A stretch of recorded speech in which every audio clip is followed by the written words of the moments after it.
Snapchat, Instagram, Twitter, and more. Follow Elliot in the Morning everywhere social at EITM Online. Colin, Quinn. What's going on, Ellie? Hey, how are you doing, dude? Good. What's happening? Oh, not a whole lot. Things. I'm assuming things are good with you. You're out on the road. You're running around. Life is good. Well, I think the first two parts of that are true. So you're not doing good? No, I said, yeah, I'm on the road and I'm running around. Life is good. That part, I don't know. So listen, I know that your show, the last best hope, excuse me.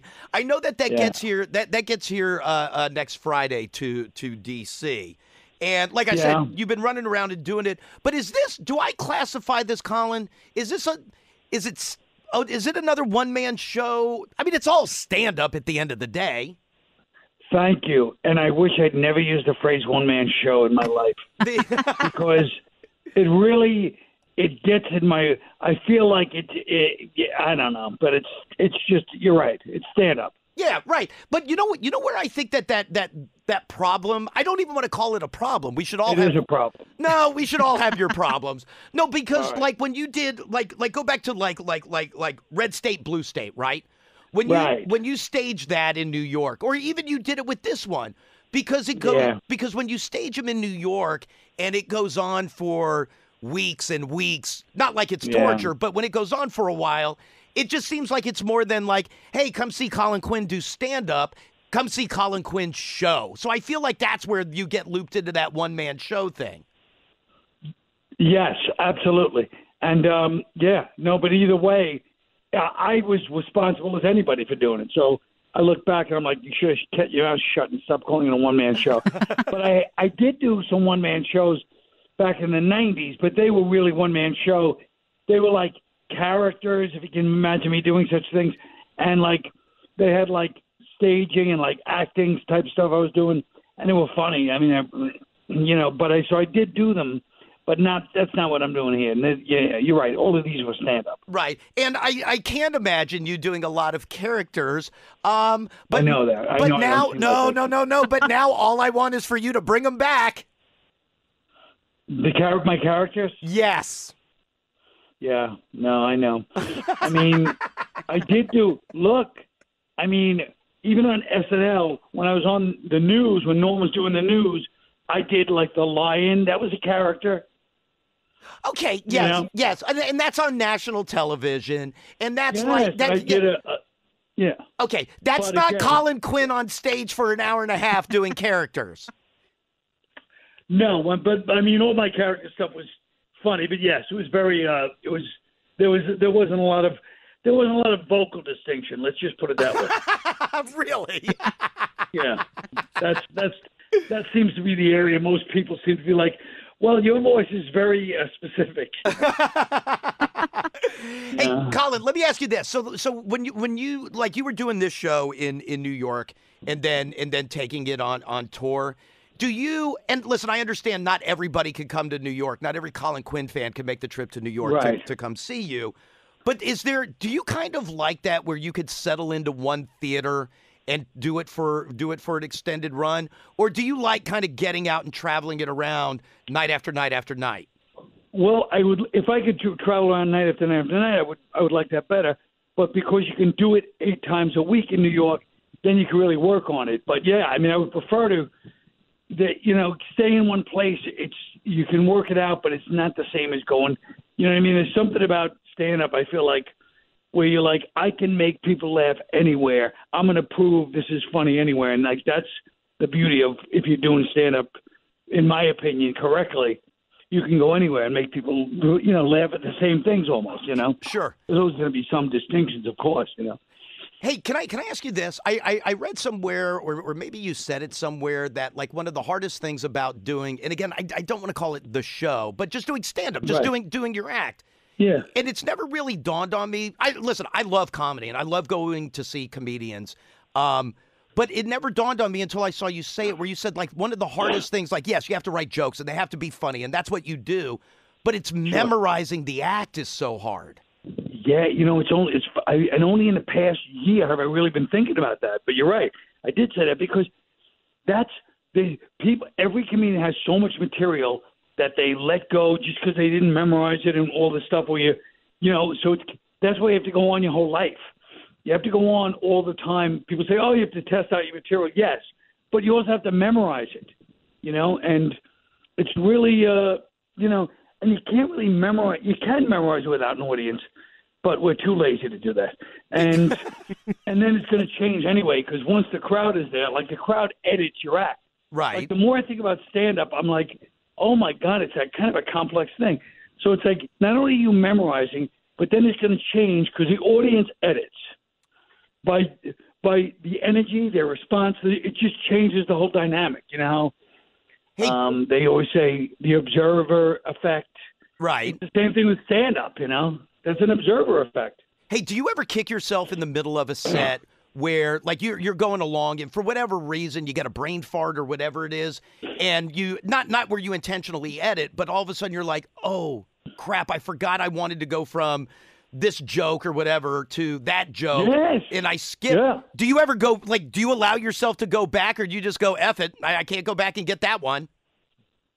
No, most of the time you go back. Oh. And then it doesn't work when you do it. You know what I mean? Like, because then you're like, I got to get that in, and then you find another place to weasel it in. But it definitely. I mean, one of the other things about stand-up is that if you have the best joke, but you're kind of stuttering and you're kind of like still trying to work it out, it's going to work less than if you have a thing where you just flow. Like there's so much of it is about not messing up the way the delivery is right. so important. And I'm not known for my good delivery, as we all know, but so it's like, but you can't. If you're unsure at all, the audience picks it right up. Right. Yeah, I can see always that. say that.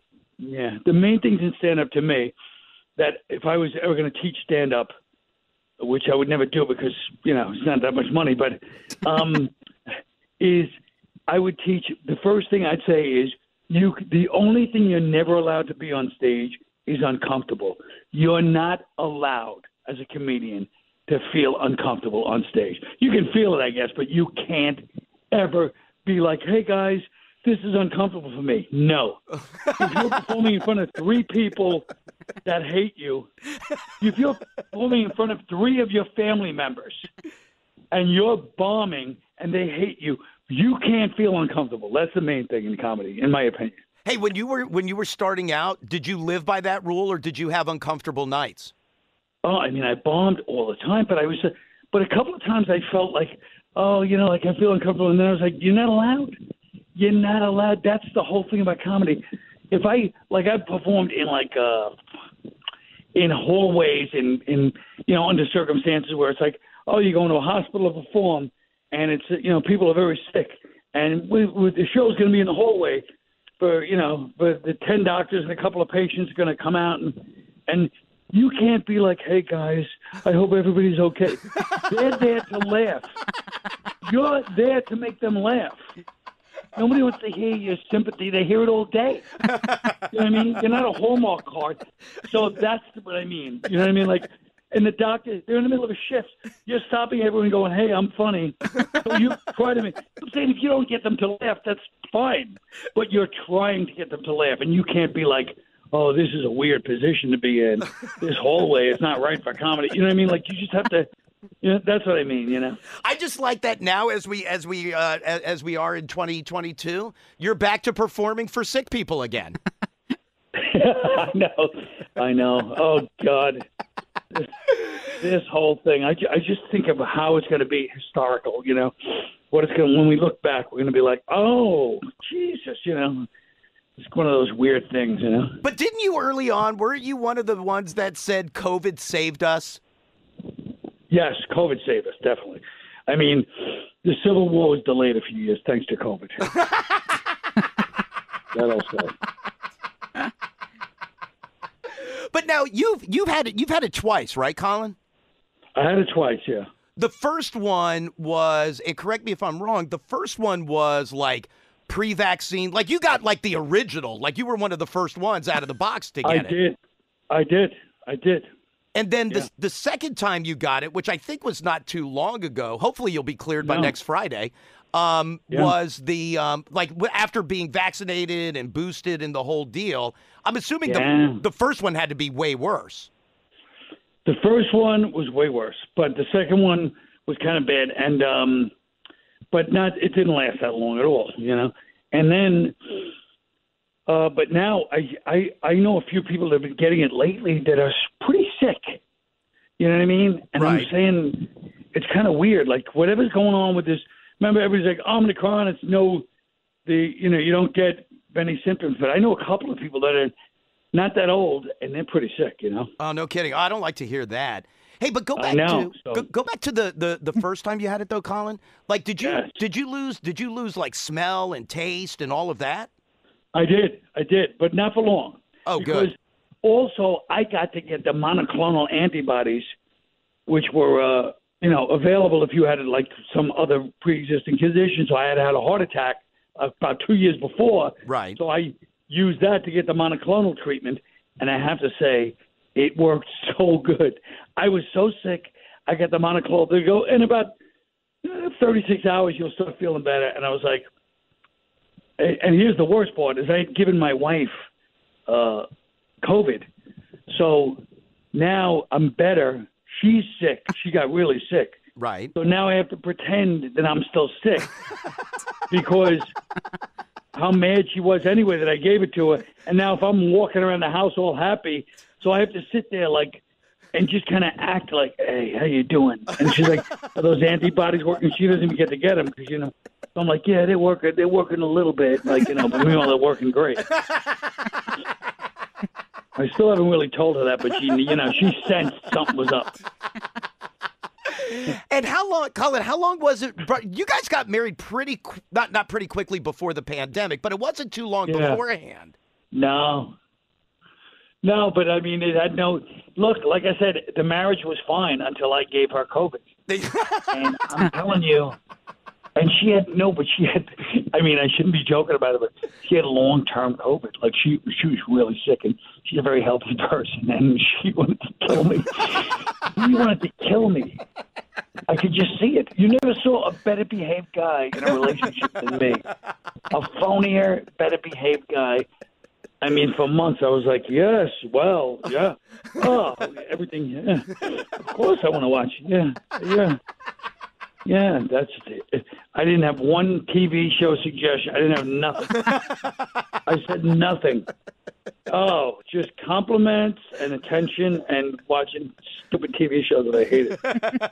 90 Day Fiancé, all this nonsense. Can I tell you, I saw you on TV. I watched a clip of you on TV, and it made me laugh so hard. But you were doing I saw the clip when you were on the Today Show. And you made you made a joke about like how you had COVID twice, and you made a joke about being a super carrier. I swear to God, I thought they were all just going to get up and sprint away from you. Yeah, I've always been, it's so funny because when you spend your life in the comedy clubs, and then you do like a show like that, you have a whole different idea of like what's polite conversation, what's funny. You know what I mean? Just comedians are just so, this other world. Everybody has their own world. You know what I mean? I mean, you guys have your own world. So it's like when you're in another reality and you say things, people are like, oh, my God. And like, come on. Like, I'm like one of the mellowest guys in comedy sometimes, I feel like. Like, I'm like, hey, you're lucky it's me and then some other psycho guy. I just thought Roker was going to get up and bolt right off the set. You want to super carry, yeah. And then I have to assume, I didn't look at your schedule completely, but I have to assume that you'll be live tweeting the championship games this weekend. That's really become a good thing for you. It really has. It's one thing like you always reveal your talents late in life, and Twitter in particular revealed that I'm one of the greatest soft trolls of all time. I'm just so good. And now, unfortunately, most people have caught on to my trolling behavior. But I used to have people threatening to kill me like constantly. Even my friends would be like, I know what you're doing and I want to kill you. That's how good I am.